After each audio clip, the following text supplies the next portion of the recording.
Gentlemen, we need to spare a thought for poor Joel. He and Newcastle failed to qualify in the top 8 of the Champions League. This is Red Card Radio. Good morning, good evening, good afternoon, wherever you're listening from. Thanks for tuning in. Red Card Radio is a weekly look at the Premier League, and tonight we'll talk a little bit of Champions League from normally 3 friends who support different clubs. My name is James. I support Arsenal. Up top with me is Brad. He supports Chelsea. Down below is Sean, as normal. He supports Tottenham. And welcome back to the podcast, as always, Jimmy. He supports Liverpool. Gentlemen, hello. How are you, Jimmy? How's it going, man? It's going as well as it could be for being a Liverpool supporter this year. Yeah. We're not much different than Tottenham. We're pretty good in Europe and terrible in the league. No, I think you're much better than Tottenham in the league. No, you're much better than Tottenham in the league. I had to scroll to find Tottenham. You're still in Europe. I had to scroll to find Tottenham. Actually, I don't even know what's the point differential right now between Tottenham and Liverpool. It's 8 points. No, it's not important. It's not important. It's not important. That's James, not that many. It's 8 points in 8 positions. Which is as many positions as separates the two of you guys. Yeah. What's the question, Sean? What was the text that I sent around the 70th minute of the Burnley game? Oh, I don't remember. I'm gonna have to look. I know it word for word because I really mean it. I really, really hate this team. Okay. Oh, and we'll get into that in just a minute. Maybe not right away, but we would definitely will talk about his hatred towards Tottenham. Before we do that, if you could hit that subscribe button, ring the sub notification bell. If you're listening on YouTube, if you're on one of the podcast sites, thanks for clicking, thanks for tuning in. Whatever your platform so allows, follow, rate, review, whatever you can do. Push those buttons. It really does help us out tremendously. And then, as always, watch to the end and then hit the share button. Send it to somebody who you know enjoys sport, specifically soccer or football, if you call it that. But what do we need to talk about? This is our review of round 23 in the Premier League. This is a weekend where we saw the top of the table get constrained, and we saw the relegation battle tighten up at least a little bit for that 18th position. So there was a little bit movement basically everywhere. Of course, we're going to talk Liverpool because Jimmy is here, and we do need to diagnose what's going on with Arne Slot and his cohort. But where do we want to start? I wanted to give a quick shout out at the beginning of this podcast. I don't want to spend a ton of time on this, but Leeds, like Daniel Farke, got threatened. His job got threatened, and he turned into like Jose Mourinho at Chelsea. Like they just started just winning games relentlessly and just obliterating people, and it's kind of crazy. Yeah, that's all I wanted. I think that they're still teetering on that maybe in the relegation zone because they're only 6. But they were a definitely relegated yes. team, and now they're not. Yes, they definitely have done well. They're only 6 points out of 18th, so not super safe yet, but they're certainly they're probably not going to fall below 18th would be my guess. But yes, I don't disagree with you. Just a quick shout out. Quick shout out. I think I would be remiss, and it might seem like I'm trying to avoid the elephant in the room if we didn't start at the Emirates and talk about Manchester United's shock victory over Arsenal. Arsenal's first loss at home in the Premier League this season. First loss at the Emirates in the Premier League in a very long time. And so I was very irate after this game. I was very, very mad. And normally, so last week when we drew Nottingham Forest, my wife looked at me and said, "Are you upset?" And I was like, away to Nottingham Forest, a point is not terrible. I'm not super mad about it. We had the League Cup, we got the Champions League after, context matters.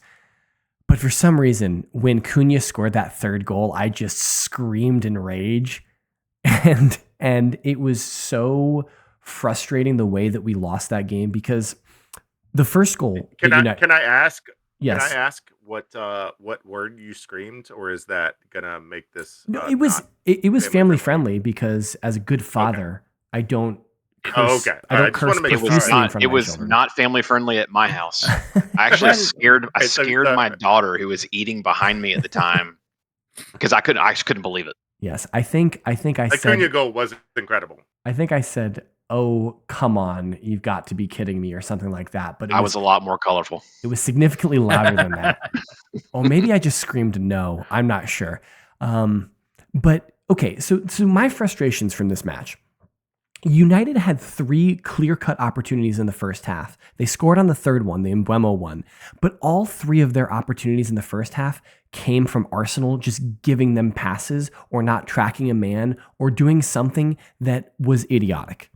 And so Arsenal let them score the first goal. Clearly, the first goal came from an Arsenal mistake. Zubimendi squares the ball trying to get it back to Raya and misses it by about 15 yards, and Mbeumo is just in on goal. And so the second goal, the Dorgu goal, should not have counted. It was a handball that led directly to a goal. He handles the ball hits his chest and then touches his arm, which is all that matters. If you look at the rule, any handball, whether deliberate or indeliberate, that leads directly to that player then scoring is disallowed, is not an allowable goal. So you can shake your head as much as you want, Sean, but the rules specifically stipulate that if a person who scores touches the ball with their hand leading up to the goal, it doesn't count. So that goal shouldn't have stood. I wasn't surprised when they allowed it though, because let's be honest, I don't even remember the handball. So who knows what a handball is? The ball. Yeah, it was like a give and go situation with I think Cunha. I think is the player. Cunha wasn't on the pitch. I don't even remember there being it. Did it even draw any attention? I don't even remember it. Then it was Fernandez. Then it was Bruno Fernandez that he was doing a give and go with, and the ball comes back to him. Bruno has to hit it a little bit, he has to kick it down on the ground on a bounce to him. So Dorgo has to chest it forward, and it comes off his chest and hits his arm. Yeah, so his arm is down by his side in a very natural position. Yeah. The ball hits his chest first and then rolls on his arm. His arm definitely touches the ball, and then he takes one touch and then shoots it. So it's directly in the phase of play. And so the rules specifically stipulate that a handball that leads directly to a goal shouldn't count. I'm curious what your reaction is for, Brad. Seems nitpicky. Yes, it's the rule. I'm with Brad. My eyeball says his arm touching the ball had no impact on whether he was going to... I disagree wholeheartedly because the way the ball's rolling is it's rolling behind him, and his arm keeps the ball in front of him. So whether or not you agree with me, or whether or not you think that the ball he had any impact on the goal, whether or not you think it's nitpicky at all, the rule specifically states that if it's a deliberate or an indeliberate handball, it can't count. So it doesn't matter. It doesn't matter if we care about the subjectiveness of it. It can't count. That's what the rule says. You missed section C. I got this, Brad. Okay, go ahead. Yeah. When has what the rule specifically states ever mattered with the PGMOL? Okay, but in this case, all right, go ahead. In this case, there's an extra section at the end of the handball that says when Manchester United player lulls. Okay, I just watched it. Yes. I don't think it's a handball. But it touches his arm. Hold on. I could see you were looking it up. Jimmy, you are allowed back. Jimmy, does it touch his arm? Do you think it touches his arm? I do think it touches his arm. Okay, that's all I care about. I do think it touches his arm. However, again, it always goes back. Now, should it have been reviewed? Sure. I think it should have been reviewed. I think it should have, right? I think it should have stayed. If it was, or I can't remember. I don't remember. His arm is completely at his side. I agree with you 100%. It's attached to his side, so he's not making himself bigger. I think it is a play on. I agree with you 100% if he passes the ball. Because he immediately shoots, it's in the same phase of play. It leads directly to the goal. the rules specifically stipulate it can't count. That's my only point. Sure. If it's deemed a handball, and I don't think it's a handball. No, it's any deliberate or indeliberate handball. Since we're past, since like, you know, he's gonna yell at the handball, and we can keep piling on Arsenal. Sean, I have a question for you. Okay. All right. So, this is for everybody, I guess. How much money did Arsenal spend on Gyökeres this summer? Was it 60? 60, 70, something like that? 65. How much did they spend on Kai Havertz? Probably about the same. I think 72. 65. Sounds familiar. 65. It was 65. Okay. And how much did they spend on Gabriel Jesus? 55. Okay. So 180 altogether? No, yeah, it's about 160. Roughly. Yeah. All for Mike Marino to be their best striker. Yeah. Miguel Marino is your best striker. Well, Jesus has been there for a while. Time out. You do understand that Jesus has been injured until 3 weeks ago, and Kai Havertz got injured in the first weekend of the season and hasn't played in the league. I think he's played 2 league games, and the second league game was a cameo appearance. Did you see Kai Havertz today in the Champions League, though? You didn't. But he was tremendous in 45 minutes. Jesus has been injured the entire season. That's not. He's been injured on his almost entire career. You want to dunk on Gyökeres? Also, Gyökeres got injured and missed a handful of games, and that's why Miguel Marino was playing up there. What are you doing here? Jesus has been injured the entire season. He just made his debut against United. It was his first game back. And it wasn't quite his first game, but this is the normal. Look. This is what I normally do to Sean and get him trolling on Tottenham, and I just pushed a button so hard on James. No, it's I'm not upset about that. It was a stupid comment, and I think I elucidated why it was idiotic. But my parting point on Arsenal is just we didn't play well. Our goals were not good. I don't think that Arsenal played well, but United because you didn't crowd the keeper until the end. Okay. Arsenal didn't play well. United played fairly well. James, the internet is likening, and Jimmy will appreciate this as a wrestling fan. The internet is likening your goal kick and long throw opportunities to a Royal Rumble. Oh yeah. How do you feel about this? I don't give a single care about what the internet says about Arsenal. The internet would prefer for Arsenal to get touched every weekend by these teams and to be soft like we used to be, to get rolled over.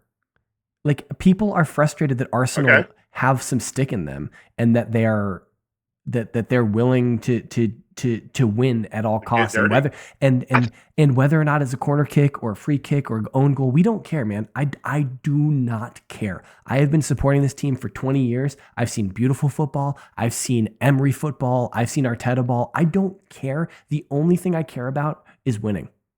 I don't care. I will win if we win every game from here on out from a nasty own goal off of a corner kick. I couldn't be happier. I think Arsenal showed their inner Liverpool this weekend. Okay. Ooh, what does that mean? Great transition. I was going to ask you. Speaking of not winning, Jimmy, do you want to talk about the state of Liverpool? Well, let's talk about Arsenal's Liverpoolness first, and then we'll go to Liverpool. So, what I saw from Arsenal is the same problems that Liverpool has. Not the same, but similar. Complete lack of clinicalness offensively, and just effective laziness or ineffective laziness, whatever you want to call it. There wasn't much movement with purpose, and a lot of just United sat back a lot, and it was just like, let's wait for individual brilliance if it's there today to try to score a goal. And then every part of the rest of the game was just complacency. It is the same problem Liverpool has defensively. It is we get possession of the game, and it's like we just stop paying attention. And now there's other problems that Liverpool have that Arsenal doesn't, but that's what I saw for a couple of those goals. It's just several of the players just kind of watching, getting out of position, and it's just like they weren't focused anymore. And it's because, again, defensively, and this is a hard thing at this level, when you're a Liverpool traditionally, or like a Barcelona is another good example, Arsenal, teams that like try to keep a higher level of possession and really force the issue in their attacking third, the defense on a counterattack. This is why Tottenham always has done pretty well against Liverpool, because they counterattack well, and Liverpool's just not paying attention defensively because they've lost interest.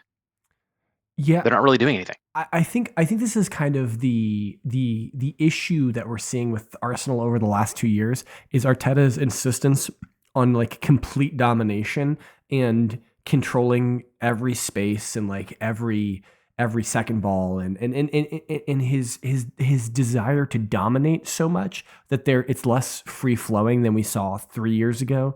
And Arsenal scored a ton of free flowing. It's not that much different than Wenger ball. I mean, Arsene Wenger was very similar, like a lot of build out of the back, and that Arsenal got hit hard a lot of times in that error because they didn't have the personnel to really do that building out of the back after a lot of the greats left. I think the main difference is that it's not as free flowing, it's not as fast. So Arteta, the main difference between Wenger's possession dominant style of football is that everything was one touch. It was pass and move, like creating triangles and moving into spaces and passing quickly. Whereas Arteta is more just like you're trying to find these open pockets and pass to it. And if it's not there, you're recycling it. You're moving it laterally a tremendous amount. There's so much lateral movement for Arsenal. And he wasn't ready to adapt to the change of this giga-press football that kind of came in with Klopp and before that a little bit as the Premier League changed a little bit. Yeah. And that's when you saw Arsenal we're going to live in fourth place.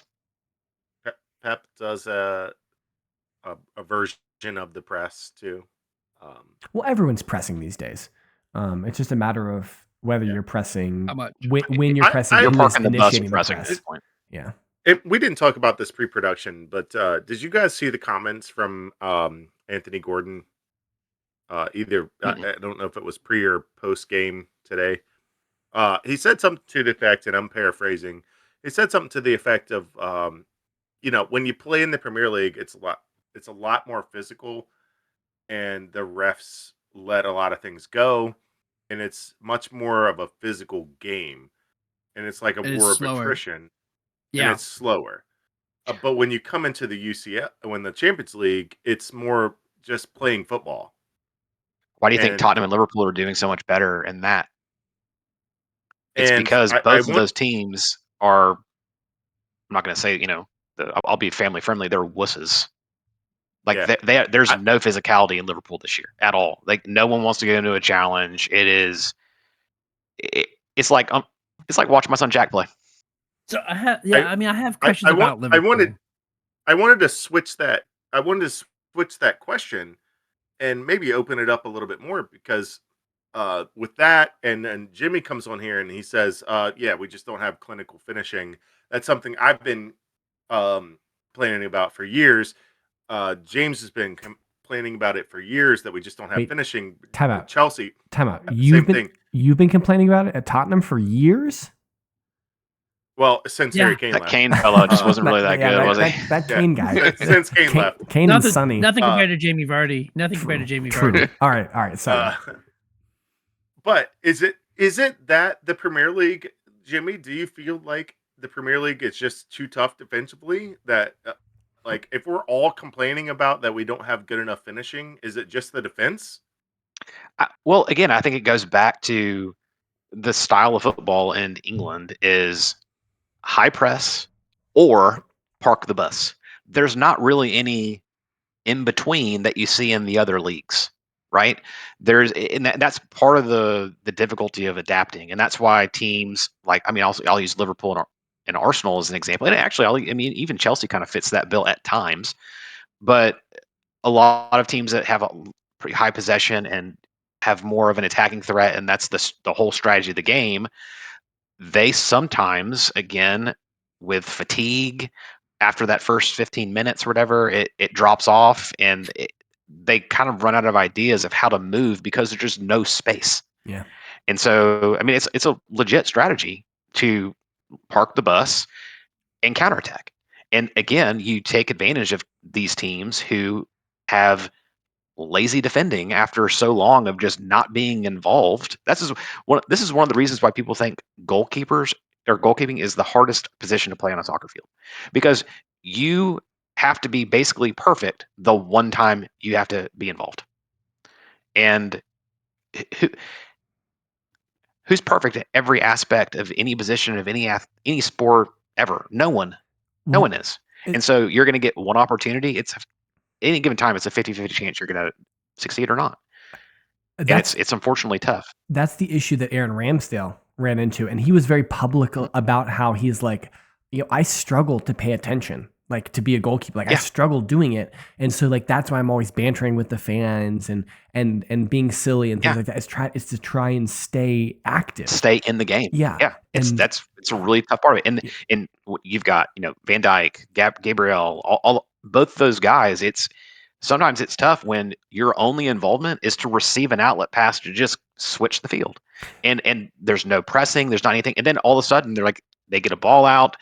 You've kind of tightened up maybe a little bit and you've lost a little bit of a step. Who knows? I can't really say anything because I'm not a soccer player anymore and I've never been world class by any stretch of the imagination. But after a while, paying attention long term is a thing. As a center back, after a while, you probably want to like press the issue, and you're like, I'm going to involve myself a little bit more. And so like you start cheating up. Yeah, you start cheating up, and like if you look at Saliba and Gabriel, I know like they are 10 yards inside the opposition half when Arsenal are in their attack. And so like when Odegaard's recycling the ball to Saliba, he's 10 yards in the second, and so like maybe and I think it was United who did this. They were pressing and then they just stopped pressing Saliba and let Saliba carry the ball forward. And there were like 2 or 3 opportunities where Saliba found himself in like a fullback position. And it was just because they decided not to press him. And he's like, well, I'm just going to go. And now Tottenham does that all the time. Where I know Van de Ven is the great eraser, right? Like I've been saying that for 2 years. Like having someone that fast is incredibly helpful. But there's times where I look at the screen and Romero's in the 18-yard box. I'm like, what are you doing up there? I mean, go back there. He might be your best finisher right now. He might be. He's our best. I mean, we have the same problem. I mean, our style has been very much attacking from the fullbacks and sending the balls in and getting on the end of crosses. That's been a lot of Liverpool MO for a while. If you were watching a game and Van Dijk's in the box, you'd be like, Van Dijk, get back! What are you doing up here? You can't go away back there by himself because he is a disaster. Yes. Konate back there defended by himself. Go for it, Brad. I have a question about Liverpool for you, Jimmy. Okay. Was it a mistake to re-sign Van Dijk and Salah? I don't think so. No, because it feels like Van Dijk has become a weak link in the defense. Like it's not there anymore. Van Dijk is definitely not performing to the level of which he was. Now, do I think that he has been a complete failure by any means this season? No, not really. I mean, again, he makes mistakes. Konate has been a failure this season. Sure, 100%. He is. I think something's going on with him where again, his contract's up this year and all that stuff. And I think that's a distraction because if you watch the games, not to say that Verge has been perfect by any means because he hasn't been, and he wasn't perfect last year either. I mean, we conceded a ton of goals last year, but the combination of having Konate, who is very much out of form and is just like, it's almost like he's not fit because he can't keep the line with Verge or he's not listening. He is constantly out of position. Again, he's complacent in tracking strikers. He is an absolute disaster. And we are getting punished for not signing another center back in the summer like all of us wanted to. But at the same time, we've had all kinds of health issues at right back and no consistency there. And Kirkez, who's probably got some potential, he's not a good defender. We've got two of our outside backs are both wing backs. They're not left and right backs, full backs that you need them to be from a defensive standpoint. Now, I think Frimpong is going to be a great player if he can ever stay healthy. That's been his criticism. He's been hurt twice now. Kirkez, I think, does have potential, and I think he'll grow into it. I think selling Andy Robertson to Tottenham would be a huge mistake. His leadership in the club is such a big deal.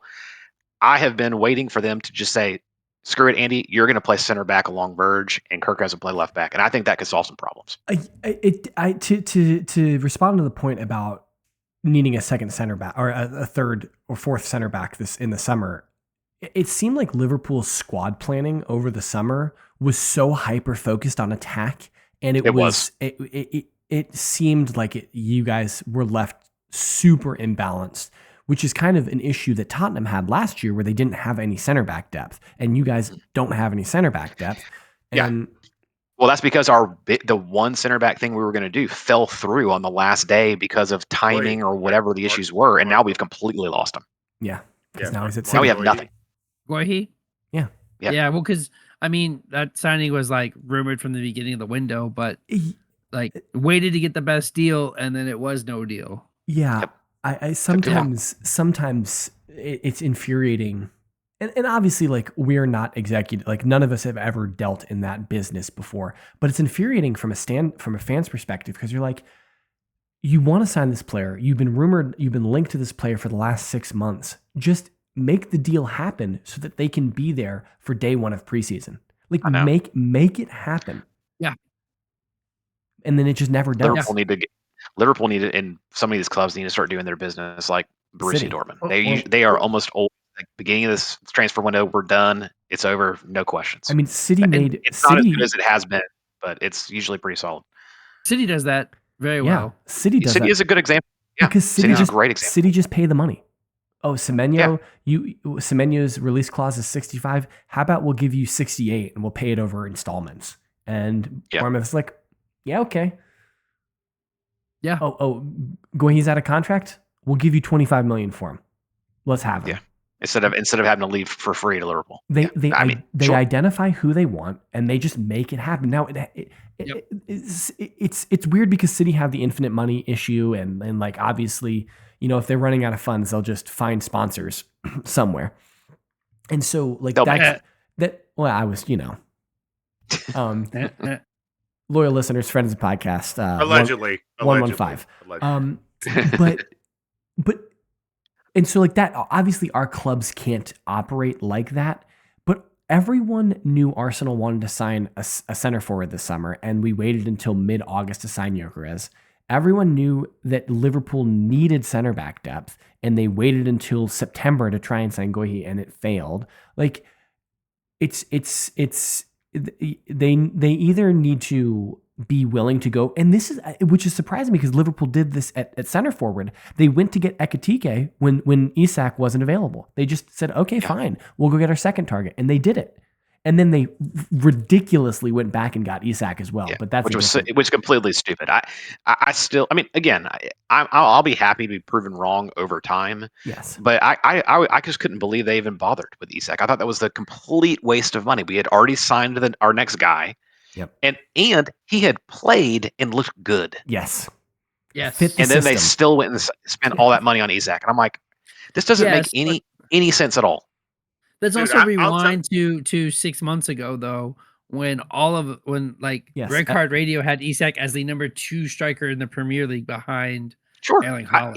He's a great player, but so like I get it, but I get what I 100% get what you're saying, Jimmy. But like Tottenham played Frankfurt in the semifinals of the Europa last year, and Ekitike was the best player on the field.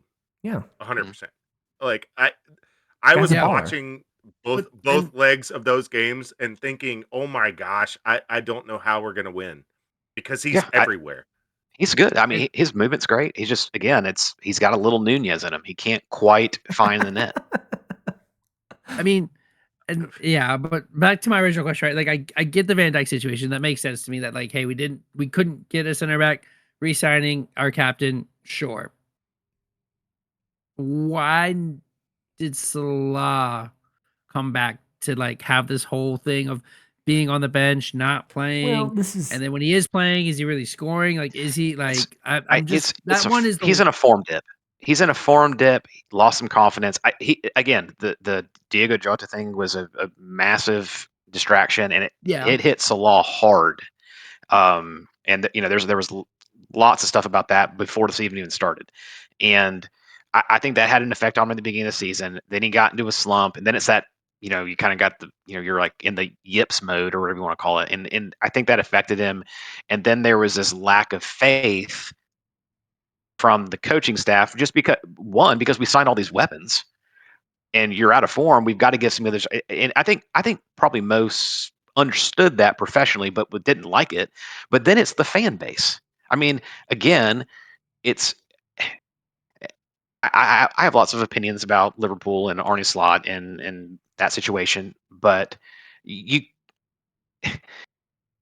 Salah had 7 or 8 bad games because he started the season off great, and then he kind of fell into a little slump, and he hadn't been able to get out of it, and the fans completely turned on him.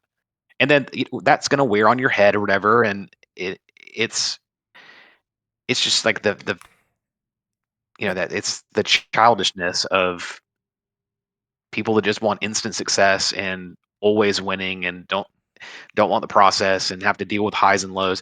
Here's a good statistic. Does anybody know? Well, I guess we could skip to trivia real quick, but does anybody know in 22 games and after the last time we won the season or won the league? Okay. Under Klopp at match week, whatever, 22 or whatever, I can't remember where we're at now. 23. Do we know? Yeah. So after 22 match weeks, do you know how many points Klopp had? I'm going to guess 36. 26. Oh, it's geez. 4 more than this one. Wow. Were we crucifying Klopp that season? Not really. Now, we had some massive injuries because, Pickford jiu-jitsu'd Van Dijk that season. But there's also Klopp got zero support that summer. You guys won the league and you guys bought no one, whereas Arne Slot won the league and then Liverpool spent $450 million. And so I think that there's slightly different expectations. But there's loss of a key player. Yes. Tragically. Yes. You've got 2 players that performed pretty well. I mean, realistically, they performed great last year in Gakpo and Salah, who have been awful this year. I mean, Gakpo doesn't even need to be on the field. They need to just, at this point, sell him. He's been terrible. We asked you this like 18 months ago, and you wanted to sell Gakpo at the beginning of last season. Yeah, I did. I thought, because again, I thought we could get good value for him. And at that time we had Luis Diaz still, who was a better player. Now, we did sell Diaz, so we had to keep Gakpo. Selling one of them made sense. Yeah. But Gakpo, the reason I wanted to sell him 18 months ago was because they were playing him out of position. Yeah. The second they sold Diaz and that front left striker opened up, Gakpo was one of the best players on the team. Yeah. But now people either figured out how to defend him or whatever, but he's just not the same player this year. Again, there's circumstances around this Liverpool season. There's a lot of changes to the tactics that Arne Slot has, done, whatever, and a lot of it's less high press. And again, it's lazy offense. You can watch a Liverpool game. Somebody will have the ball. It'll be 5 guys standing on top of each other, not doing anything. That's why we're not winning. Can't score goals because we're not moving. We're not doing anything on offense. So long term, at this point, do you believe that Arne Slot can turn it around, or do you think that there needs to be a change? Or if you think that there's a chance that he could do it, at what point do you lose faith in him? So I don't think I have not lost faith in him. I'm disappointed in the results, but I don't know that I think it's completely his fault. I mean, we absolutely have some underperforming players, especially in Konate, which has been a massive problem. And then again, we talk about all the investment. Our roster is so much turned over, into a different system, into a different league in a lot of cases. And there's that. Even City doesn't really bring in 5 new players necessarily on any given season that haven't played in the Premier League and expect them to compete immediately. They usually bring in like 1 or 2 and they work them in a way. Like Pep has always done a good job of that. I don't want to become Tottenham, Chelsea, United, and West Ham, and all whatever these people that are firing coaches every other season. Yes, like I don't want to do that. Yeah, but you got Xabi Alonso waiting in the wings. Like, let's be real. Sure, and that is very tempting. That is very tempting. But at the same time, Slot won the league last year. Sure. No, He won the league last year. You can't fire.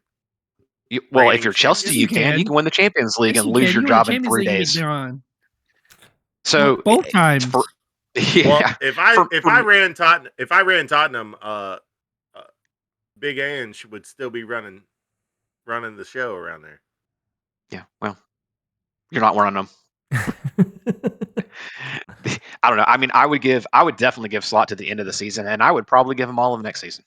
Yeah. Because again, he's still doing well in the Champions League, and that does matter.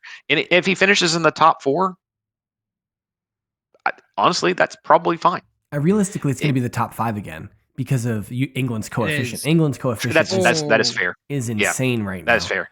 We have we have to lose we have to lose 20 games to lose the 5th spot. Essentially, Yeah, we're so far ahead. We are very much in competition for 4th. Yes. Still. Yeah. I think 3rd and definitely 2nd and whatever likely going to end by the end of the season could be completely out of reach. I don't anticipate us. You never know, but I don't anticipating us turning it around that much. I think we're going to limp through the season and probably still finish in Europe in some capacity. Now, if we pull a Tottenham, the Super 11 Tottenham, there could be some concerns for getting rid of him. But I would definitely keep him through the end of the season. I would probably keep him next season too. But to basically answer your question, if we were to finish outside of Europe this year and not have any chance to get into it the following year, I would get rid of him.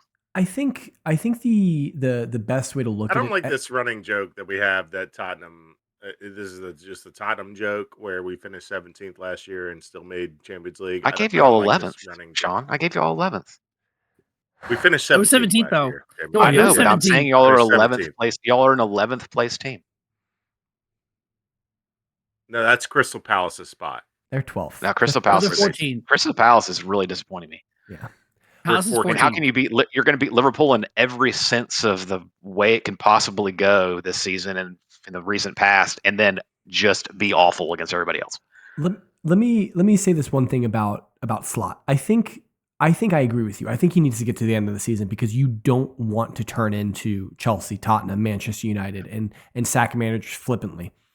But I also think that if you get to May, even if you finish 5th, you're in the Champions League, maybe you made it to the quarterfinals, whatever. I still think that Xabi Alonso was your guy, was the guy you were trying to sign when Klopp announced that he was leaving. Yes. And if he's available and you have trepidations about Slot, you just have to do it right away. You have to do it at the end of May, get Alonso in and do that because that was the guy. That was the guy that you guys wanted. It was, yeah. And realistically, it probably still is. And on top of that, there's no longer the allure of Real Madrid coming and getting him 3 years that's later. Never going to happen again. Because, but here's the thing, though. Byron is still a thing. Sure. And now, granted, Vincent Kompany is doing fine there. He seems like a temporary solution. Anybody. I mean, you could be anybody. I mean, I would bet on Sean to win the Bundesliga if he took over Bayern. Bro, he could probably play goalie there too. Yes, I could. Oliver Kahn. I will see. Still to be determined for Red Card Radio Guys Weekend shootout, whatever. It'll have to happen at some point. We quickly, Sean. Burnley Tottenham. What happened, and why do you hate Tottenham? The team sucks. I hate every one of our players currently. Leave it there. Yep, that's it. All right, Brad, you happy getting 3 points at Crystal Palace? Yes, sir. That's 4 and 5 for Liam. Comeback is on. Comeback in what? We're playing really well. We're coming back to the top of the table. Oh, okay. No, these guys playing really good football. Like it's interesting. I mean, same shape, different principles. We could have a more in-depth conversation about Chelsea and whether or not their big stars are going to stay long term, which I think would be an interesting conversation about the Enzo Fernandez, the Caicedos, the Reece Jameses at this team. But that is not this day because we're out of time. And so we'll have that conversation in the future, maybe in March over the international break or something. But come back on Friday, come back tomorrow, because we will have a preview of round 24, and Jimmy will be joining us for that as well. Hit us up on social media. Brad is at KSBradG. Sean is at Whiteheart_Sean. I'm at James Tiffany. Jimmy, do you still use Twitter at all? Not really. Yeah, no. okay. I'm at Jimmy at the Red Card Radio Discord. Yes. Yeah, true. Yeah, get in the Discord. That's where you'll find us. info.redcardradio@gmail.com. The description, in the description is the link to join the Discord community. And we'd love to have you. Until then, check back tomorrow. We'll have the preview. And until then, I hope you guys enjoy. I think there's probably Europa League football on right now. Maybe Conference League. I don't know. Yeah. But something. Until then, we'll talk to you guys tomorrow. Have a good one.